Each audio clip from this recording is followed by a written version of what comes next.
خیر الجزا۔ میرے عزیز بچوں، مختلف انداز میں آپ کو سمجھایا گیا،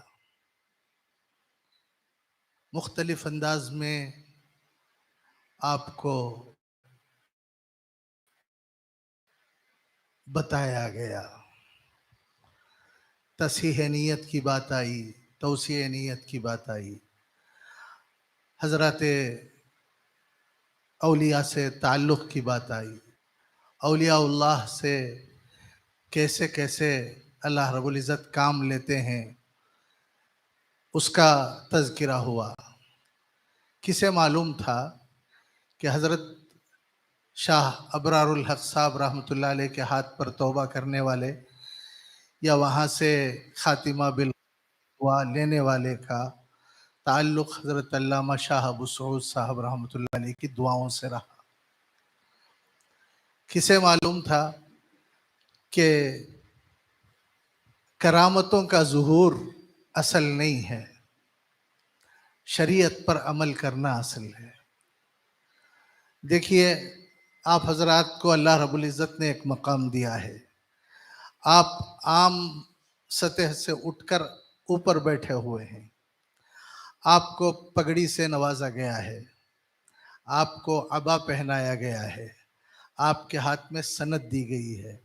اس سند کا تعلق آپ کے اساتذہ سے ہوتا ہوا اللہ اکبر کبیرہ حضرت شاہ ولی اللہ رحمۃ اللہ علیہ سے ہو کر یا دوسرے طریقے سے ہوتا ہوا صحابہ تک پہنچتا ہے، پھر حضور اکرم صلی اللہ علیہ وسلم کی ذات اقدس سے آج آپ کا ایک مضبوط، ہر انسان کا، ہر بشر، ہر مسلمان کا ہے۔ کسی نے کسی سے کہا کہ حضور اکرم صلی اللہ علیہ وسلم کے روضہ اقدس سے روشنی نکلتی ہے اور ہر مسلمان کے دل تک پہنچتی ہے، تو سننے والے نے کہا مجھے ایسا محسوس نہیں ہوتا۔ کہنے والا صاحب دل تھا، اس نے صرف ایک ہاتھ ایسے رکھا تو اس نے کہا کہ اب محسوس ہو رہا ہے کہ وہ روشنی ختم ہو گئی۔ پھر جیسے ہی ہاتھ اٹھایا تو یہ تو رشتہ ہم سب کا ہے حضور اکرم صلی اللہ علیہ وسلم سے، لیکن آپ حضرات کو جو آج موقع ملا ہے اس تعلق کے مضبوط کرنے کا موقع ہے۔ یہ ایسا نہیں ہے کہ آپ فارغ ہو گئے اور ہم عالم ہو گئے، اب ہمارا کتاب سے کوئی تعلق نہیں، درس و تدریس سے کوئی تعلق نہیں، بس جیسے کہ حضرت نے فرمایا کہ امامت کرنے والے امامت میں مصروف ہیں، مکتب پڑھانے والے، ان کو احساس ہونا چاہیے کہ یہ منصب کیا ہے۔ میں اگر مدرسہ پڑھا رہا ہوں تو میرا تعلق ہوتا ہوا حضور اکرم صلی اللہ علیہ وسلم کے اس قول سے ملتا ہے، انما بعثت معلما، حضور کو معلم بنا کر بھیجا گیا، اللہ نے آج مجھے معلم بنایا ہے، تو میرا رشتہ حضور قائم ہو چکا ہے، ازروع تعلیم و تعلم۔ اب میں جیسے چاہوں پڑھاؤں، نہیں، اس کی گنجائش نہیں ہے۔ میں جو چاہوں پڑھاؤں، اس کی بھی گنجائش نہیں ہے۔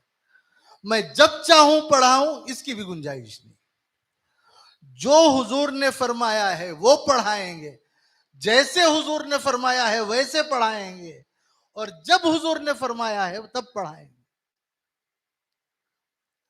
میں تفصیل میں اس کی جا نہیں سکتا۔ اور جو حضرات امامت فرماتے ہیں، میں نے کل عرض کیا تھا کہ ہمارے فقیہ الملت حضرت مولانا مفتی محمد اشرف علی صاحب امیر شریعت دوم رحمہ اللہ تعالی فرماتے تھے، اس درس میں حضرت نے فرمایا کہ جتنے دین کے شعبے ہیں، چاہے تعلیم کا ہو، تدریس کا ہو، مکاتب کا ہو، دعوت کا ہو، تبلیغ کا ہو، وہ زمانے کی تبدیلی سے اس میں تبدیلی آتی گئی۔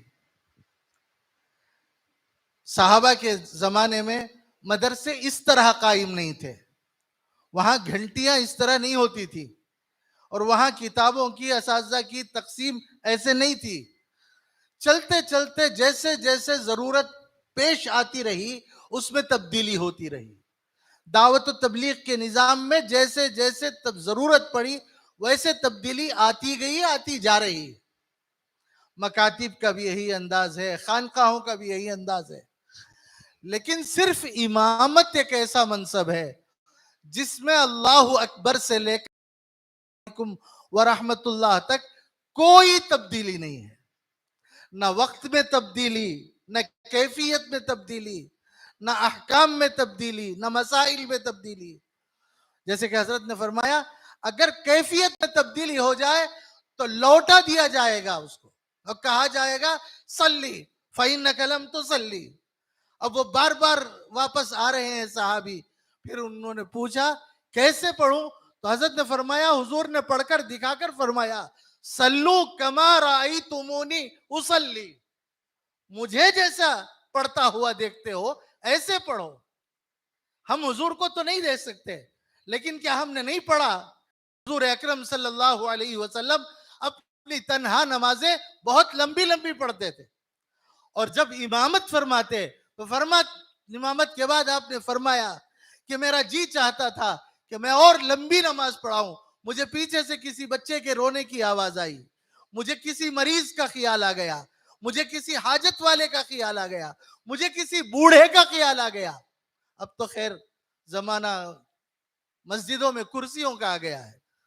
ہمارے حضرت علامہ مفتی محمد اشرف علی صاحب کے حوالے سے ہمارے اچانک مجھے ایک بات ہے، حضرت مولانا رحمت اللہ صاحب معدنی دامت برکاتہم تشریف فرما ہے، تو میں معذرت چاہتا ہوں، بھول گیا تھا حضرت کا نام لینے کے لیے۔ ہیں اوپر؟ نہیں، اچھا۔ مولانا طلحہ صاحب نے فرمایا کہ ہمارے حضرت نے فرمایا، میں نے تو سنا نہیں، مولانا طلحہ صاحب کے حوالے سے میں عرض کر رہا ہوں کہ ایک بادشاہ کے سامنے کئی بادشاہ بیٹھ جاتے کرسیوں میں ٹیک لگا کر پیر۔ ہمارے حضرت فرماتے تھے اگر بیٹھنا ہی ہے تو مسجد والوں کو چاہیے کہ کرسیوں کے بجائے سٹول رکھیں جس میں ہاتھ نہ ہو، جس میں ٹیک نہ ہو، بیٹھنے والا عاجزی کے ساتھ بیٹھ کر نماز پڑھے۔ تو بہرحال یہ طریقہ نہیں، ہر کام ہوتا ہے بغیر کرسی کے، ڈرائیونگ کرتے ہیں، چل کر آتے ہیں، اتر کر آتے ہیں۔ اور ہمارے مولانا عبد الکریم صاحب مرحوم نور کے وہ فرماتے تھے کہ اگر 8 آنے، اس زمانے میں 8 آنے کا سکہ ہوتا تھا، وہ گر جائے اور دور جائے تو اس کے پیچھے دوڑتے ہوئے جاتے ہیں اس 8 آنے کو بچانے کے لیے، لیکن مسجد میں آنے کے بعد کیا کیفیت ہوتی ہے یہ ہم دیکھتے ہیں۔ اللہ اکبر کبیرہ۔ تو بہرحال آپ کو یہ حکم حضور اکرم صلی اللہ علیہ وسلم نے دیا ہے کہ اپنی تنہا نماز، مولانا زین العابدین صاحب نے فرمایا روزانہ 2 رکعت صلاۃ الشکر پڑھیں، لازماً پڑھیں، کہ اللہ نے یہ توفیق دی ہے، یہ نسبت دی ہے، اور خدمت سے اللہ رب العزت نے منسلک رکھا ہے۔ 2 رکعت صلاۃ الشکر پڑھیں، اس سے طویل ترین کریں۔ مجھے نہیں معلوم، انگریزی مجھے سمجھ میں نہیں آتی، انگریزی مقرر نے سورہ مزمل کا حوالہ دیا، اتنی لمبی حضور صلی اللہ علیہ وسلم نماز پڑھتے تھے۔ ہمارے فرماتے ہیں لوگ سمجھتے ہیں کہ اللہ رب العزت نے حضور صلی اللہ علیہ وسلم کو قیام کا حکم دیا ہے، قم اللیل، لیکن حقیقت میں غور ہے، حضرت مولانا اشرف علی صاحب رحمت اللہ علیہ فرماتے تھے کہ حضور رات بھر کھڑے رہتے تھے، اللہ نے آرام کرنے کا حکم دیا، الا قلیلا نصفہ، آدھی رات سو جائیے، اب انقص منہ قلیلا، یا اس میں کم کر لیجئے۔ یہ رات بھر کھڑے ہو کر آپ کے ماننے والے، آپ کے چاہنے والے، آپ کی بیوی آپ سے پوچھتی ہے یا رسول اللہ کیا آپ کے اگلے پچھلے گناہ معاف نہیں کر دیے گئے؟ پھر اتنی طویل قرات کی کیا ضرورت ہے؟ اتنے طویل قیام کی کیا ضرورت ہے؟ حضور نے فرمایا افلا اکون عبدا شکورا، یہی 2 رکعت صلاۃ الشکر ہے، یہی 2 رکعت صلاۃ الشکر ہے۔ جتنی لمبی چاہیے آپ پڑھیے اور پڑھنا چاہیے، لیکن جب آپ امامت کے منصب پر فائز ہو کر محراب میں جائیں گے تو یہ منافقت ہوگی کہ آپ نماز پڑھاتے ہوئے خضوع کا مظاہرہ کریں اور اپنی تنہا نماز کو ایسے پڑھیں جس کے تعلق سے حکم لگایا جائے کہ صلی فإنک لم تصلی۔ یہ منافقت ہے، یہ ریاکاری ہے۔ اس لیے امامت کے فضائل مسائل ہمیں معلوم ہو، جس تخصصات کا زمانہ ہے. ڈاکٹر تخصص کرتا ہے, کان کا ڈاکٹر الگ, ناک کا ڈاکٹر الگ, اور زبان کا ڈاکٹر الگ, دانتوں کا ڈاکٹر الگ, دل کا ڈاکٹر الگ, کلیجے کا ڈاکٹر الگ, ہڈیوں کا.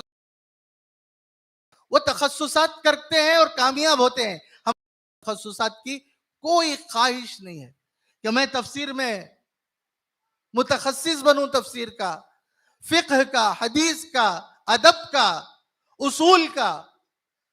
آپ حضرات اگر یہ سمجھتے ہیں کہ یہاں سے سلسلہ ختم ہوا ہے فراغت کے ساتھ, تو غلط ہے. فارغ تو مدرسے سے ہوئے, کام سے کہاں. جلال کڑپوی کہتے ہیں تحصیل علم ہی ہوئی, تکمیل کب ہوئی. تحصیل علم ہی ہوئی, تکمیل کب ہوئی. ان فارغان علم کی تعطیل کب ہوئی. آپ کو تعطیل کی اجازت نہیں ہے.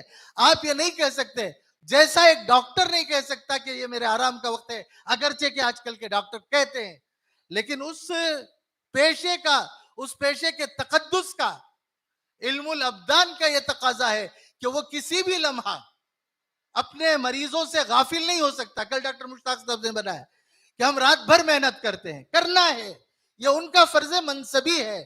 اسی طرح اس سے آگے ہمارا یہ فرض. میں رات کو 9 بجے کے بعد موبائل بند کر دیتا ہوں, بند کر دیجئے, لیکن کس لیے بند کرتے ہیں؟ تاکہ آرام کریں؟ نہیں, رات میں بھی آپ کا موبائل آن ہونا چاہیے. مسئلہ پوچھنے والے رات کے 2 بجے پوچھتے ہیں, ان سے ناراض نہ ہوئیے. ان کو سلیقہ نہیں ہوتا پوچھنے کا, طریقہ نہیں ہوتا. اگر سلیقہ و طریقہ ان کو ہوتا تو وہ آپ کی جگہ بیٹھے ہوئے ہوتے. آپ کو ان کے ناروا سلوک کو برداشت کرنے کا حکم دیا گیا. ہمارے دوستوں میں سے بھی ہیں بے تکلفی, خاص دوستوں کی وہ الگ بات ہے.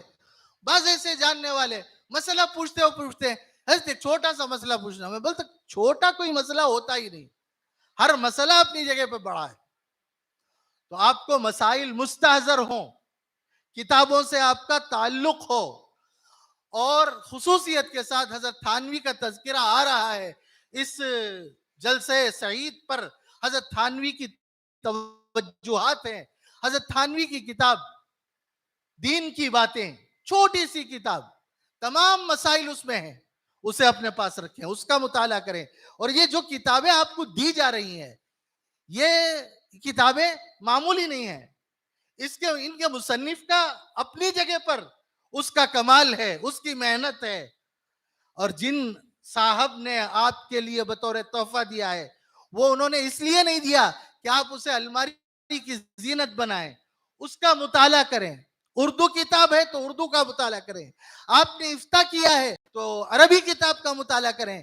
اگر میں یہاں بولنا نہیں چاہیے, لیکن درد کے ساتھ بولتا ہوں کہ یہ گزشتہ سال کے فارغین کا تعلق کتابوں سے ہے, لیکن 2-3 سال پہلے والوں کا تعلق کتنا کتابوں سے ہے, کتنا استفادہ کر سکتے ہیں, یہ اگر میں نہ کہوں تو بہتر ہے, نہ کہوں تو بہتر ہے.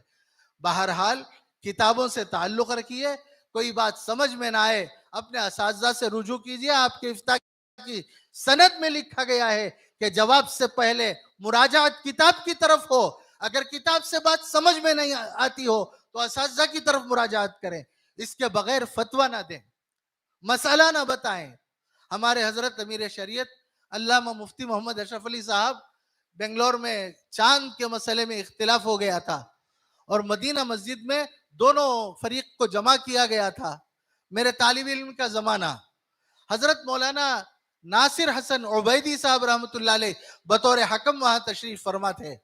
فریق مخالف نے مختلف کتابوں کے ذریعے سے اپنی بات کو منوانے کی ناکام کوشش کی, اور حضرت امیر شریعت رحمۃ اللہ علیہ نے جن 2 کتابوں کا انتخاب فرمایا تھا, وہ فتاوی ہندیہ عالمگیریہ نہیں, شامی نہیں, البحر الرائق نہیں, وہ سب لا سکتے تھے. حضرت جو 2 کتابیں, حضرت نے جن 2 کتابوں کا انتخاب فرمایا, ایک تعلیم الاسلام مناظرے کے لیے, اور دوسرا فتاوی رضویہ. حضرت احمد رضا خان بریلوی کی کتاب، دونوں کتاب لے کر آئے. اس فریق کے لیے سوال چاند کہاں سے کہاں تک کا معتبر ہے، حضرت مفتی کفایت اللہ صاحب نے اس کا جواب لکھا ہے، پورے ہندوستان کا چاند ہے. اسی طرح فتاوی رضویہ، دو کتابوں کے حوالے. تو کیا حضرت کی قدر و منزلت میں کوئی کمی ہوئی؟ جو بڑی بڑی کتابوں کے مقابلے، ارے سمجھانے کا جب موقع آتا ہے تو تعلیم الاسلام سے سمجھایا جا سکتا ہے.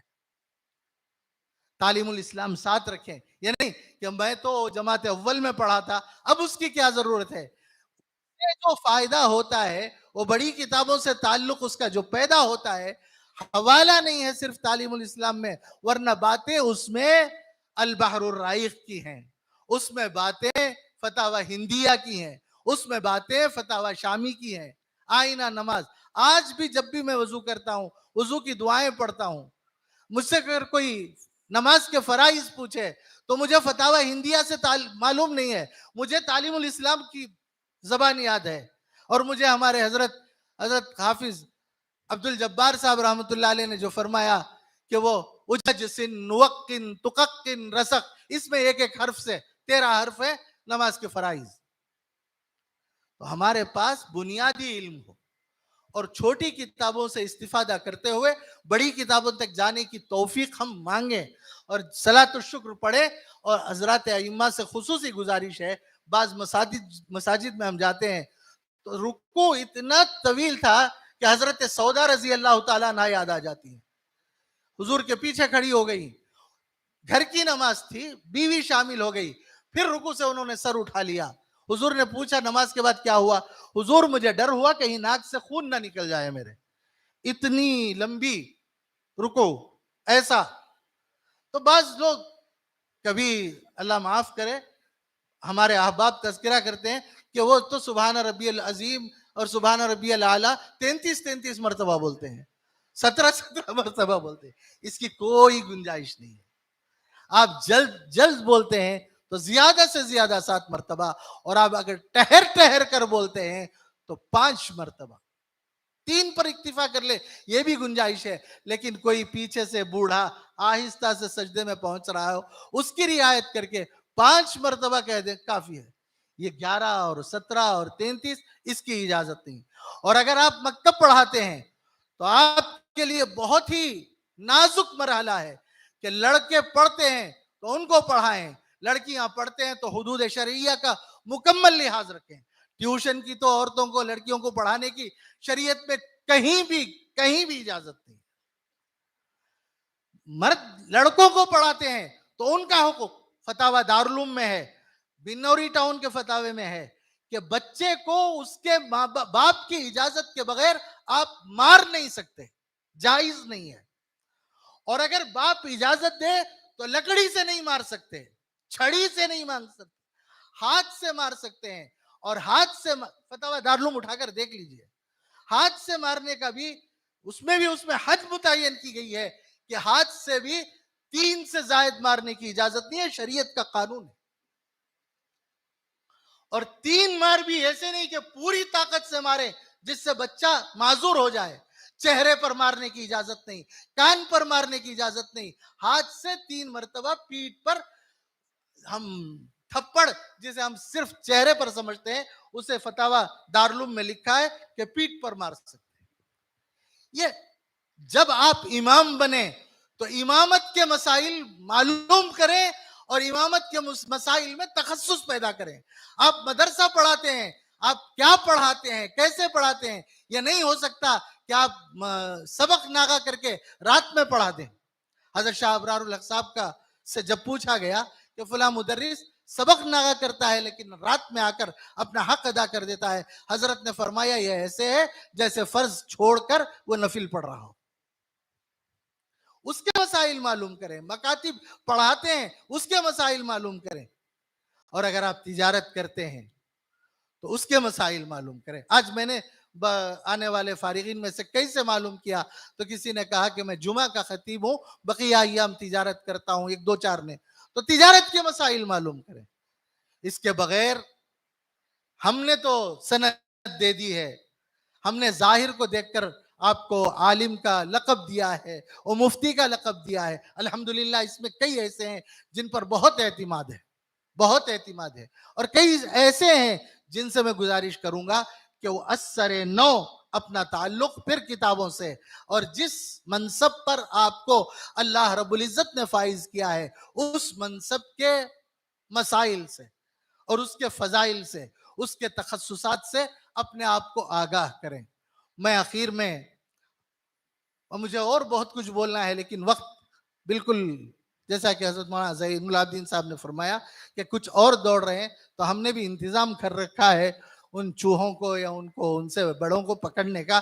الحمدللہ یہاں انتظام ہے. آپ حضرات سے گزارش ہے، میں آپ کا شکریہ ادا کرتا ہوں. سب سے پہلے اللہ رب العزت کا میں کیسے شکر ادا کروں، میں کیسے شکر ادا کروں؟ ایک حقیر، ایک فقیر، ایک بیمار.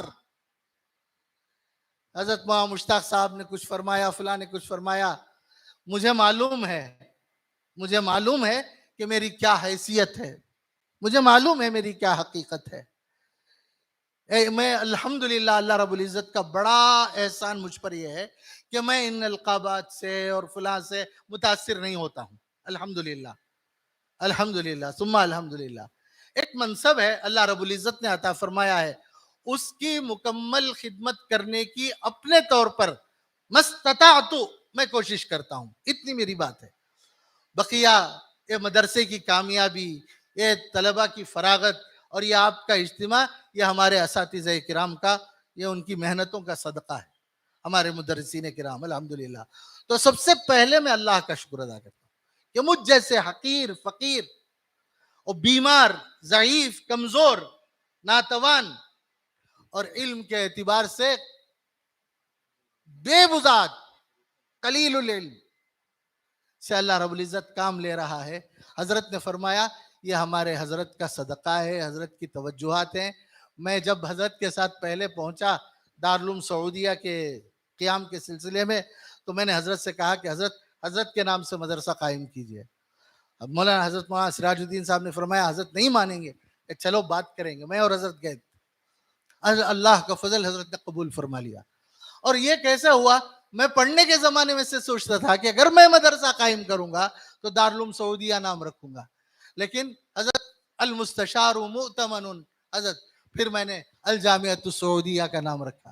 پھر وہاں سے آ کر یہ الکلیۃ السعودیہ ہے جو 2000 سے الحمدللہ چل رہا ہے. اللہ کا فضل ہے، بلکہ اللہ کے فضل و کرم سے، اللہ کے بہت ہی زیادہ عنایتوں سے، مہربانیوں سے، حضور اکرم صلی اللہ علیہ وسلم کے توسل و تصدق سے آپ یہ دیکھ رہے ہیں یہ 5واں ہمارا جلسہ دستار بندی ہے. اس جلسے کی ایک اور خصوصیت بھی بتا دوں، ہر جلسے کے شروع میں جو نعت پڑھی گئی ہے شروع سے آج تک وہ حضرت قاری امداد اللہ صاحب رحمۃ اللہ علیہ انجم سعودی کی نعت ہمیشہ پڑھی گئی ہے. اللہ تعالی حضرت کی قبر کو نور سے منور فرمائے، حضرت کے درجات کو بلند فرمائے. میں تمام ہی اپنے اساتذہ کا نام لینا چاہتا تھا لیکن موقع نہیں ہے. پھر میں حضور اکرم صلی اللہ علیہ وسلم کے دربار میں درود و سلام کا ہدیہ پیش کرتے ہوئے حضور کا شکریہ ادا کرتا ہوں. اللہ تعالیٰ آپ کو مقام محمود عطا فرمائے، اللہ تعالیٰ آپ کو وسیلہ عطا فرمائے، اللہ تعالیٰ آپ کو فضیلت عطا فرمائے. حضور اکرم صلی اللہ علیہ وسلم نے اپنے لیے دعائیں مانگی ہیں اور جن دعاؤں کے مانگنے کا امت کو حکم دیا ہے ان تمام دعاؤں کے ذریعے سے اللہ رب العزت حضور اکرم صلی اللہ علیہ وسلم کو وہ تمام مقامات مقدسہ اور مقامات محمودہ عطا فرماوے. پھر میں تمام ہی ائمہ کا، صحابہ کا، تابعین کا، تبع تابعین کا، سبوں کا، ان کے توسلات کا، ان کی توجہات کا شکریہ ادا کرتے ہوئے حضرت تھانوی تک پہنچتا ہوں.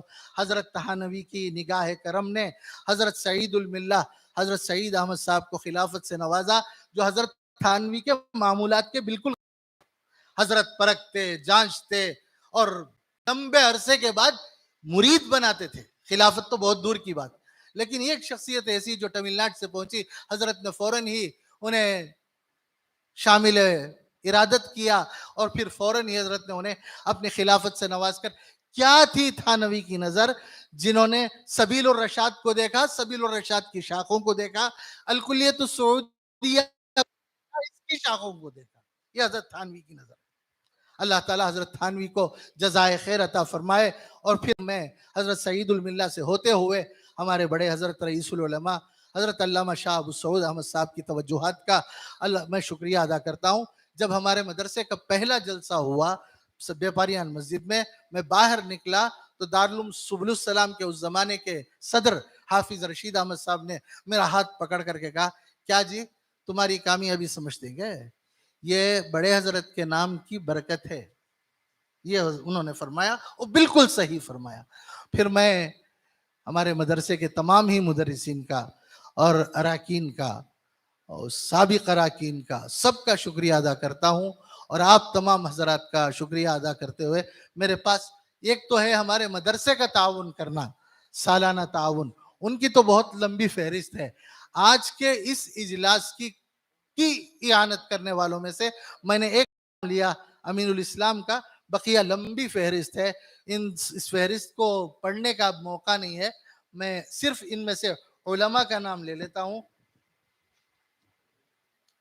مولانا سلمان صاحب، مولانا محمد خلیق الرحمن صاحب، مولانا شبیر صاحب معدنی، مولانا عمران صاحب کمرشل پیلس، مولانا صغیر احمد صاحب رشادی. اور اگر کسی کا نام چھوٹ، بہت طویل فہرست ہے، تقریباً 32-34 نام ہیں. میں سبھوں کا شکریہ ادا کرتے ہوئے اپنی بات ختم کرتے ہوئے میں حضرت مولانا سراج الدین صاحب دامت برکاتہم سے گزارش کرتا ہوں کہ وہ اس اجلاس کا حسن اختتام دعاؤں کے ذریعے سے فرمائیں. سبحان اللہ وبحمدہ سبحانک اللہم وبحمدک ونشہد ان لا الہ الا انت نستغفرک ونتوب الیک. اللہم لک الحمد کلہ ولک الشکر کلہ ولک المن کلہ ولک الفضل کلہ والیک المشتکى وانت المستعان. لا حول ولا قوة الا باللہ العلی العظیم. اللہم صلی علی سیدنا نبینا مولانا محمد وعلی آل سیدنا نبینا مولانا محمد وبارک وسلم. فیہا حرز الحمایہ لطف الوقایہ عین العنایہ برکت الکفایہ سر الولایہ وافر العطایہ وعلی آلہ وصحبہ فی کل امر وغایہ. جزا اللہ عنا محمدا صلی اللہ علیہ وسلم بما هو اہلہ. اللہم یا سابغ النعم، اللہم یا دافع النقم، اللہم یا فارج الغم، اللہم یا کاشف الظلم، اللہم یا عدل من حکم، اللہم یا حسیب من ظلم، اللہم یا ولی من ظلم، اللہم یا اول بلا بدایہ ویا آخر بلا نہایہ، اللہم یا من لہو اسم بلا کنیا فجعل لنا من کل امورنا فرجا و مخرجا. اللہم یا فارج الغم، اللہم یا کاشف الغم، اللہم یا مجیب دعوت الداعی المضطر، یا رحمان الدنیا و رحیمہما فرحمنا رحمتا تغنینا بها امن سواک. ربنا لا تجعلنا فتنة للذین كفروا واغفر لنا ربنا انك انت العزیز الحکیم. ربنا آتنا من لدنك رحمة وهيئ لنا من امورنا رشدا. ربنا احسن عاقبتنا في الامور كلها واجرنا من خزي الدنيا وعذاب الاخرة. توفنا مسلمين والحقنا بالشهداء والصالحين. ربنا اتمم لنا نورنا واغفر لنا انك على كل شيء قدير. ربنا لا تزغ قلوبنا بعد اذ هديتنا وهب لنا من لدنك رحمة انك انت الوهاب. ربنا تقبل منا انك انت السميع العليم وتب علينا انك انت التواب الرحيم. ربنا تقبل منا ما كان صالحا وأصلح لنا ما كان فاسدا. وصل يا ربي على النبي سيدنا نبينا مولانا محمد وعلى آله وأصحابه وأزواجه وأهل بيته وذريته أجمعين سبحان ربك رب العزة عما يصفون وسلام على المرسلين والحمد لله رب العالمين. حضرت یہ پیچھے کی مسجد شاداب میں عشاء کی نماز ادا فرما لیں، حسب سہولت جماعت کر لیں اور پھر کھانے سے فارغ ہو کر تشریف لے جائیں. آپ حضرات کے لیے ہمارے معاونین نے کھانے کا انتظام فرمایا ہے. یہ بالکل پاک ہے، مدرسے کا مال نہیں ہے. میں نے عرض کیا کہ مدرسے کا تعاون الگ ہے، جلسے کا تعاون الگ ہے. آپ حضرات کھانے سے فارغ ہو کر نماز پڑھ کر تشریف لے جائیں.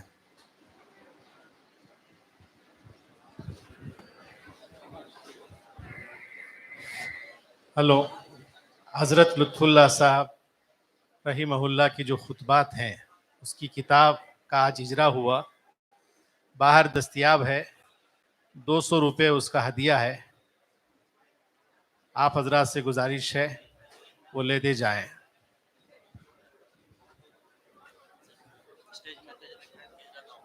بھائی اسٹیج میں باہر اتر جائیے، بھائی باہر اتر جائیے، برداشت نہیں کرتا اتنا. حضرت باہر آ رہے ہیں، وہاں مل لیں گے. اسٹیج پر مت آئیے برائے مہربانی.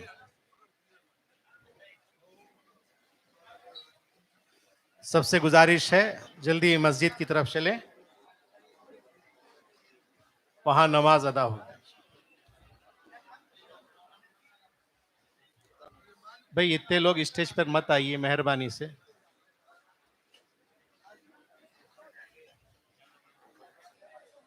گزارش ہے وضو کر لیں جلدی سے. سب سے گزارش ہے کھانا کھا کر ہی جائیں، پہلے نماز ادا کر لیں. حضرت مولانا لطف اللہ صاحب رحمۃ اللہ علیہ کی جو خطبات ہیں وہ کتاب باہر دستیاب ہے. 200 روپے اس کا ہدیہ ہے. آپ حضرات سے گزارش ہے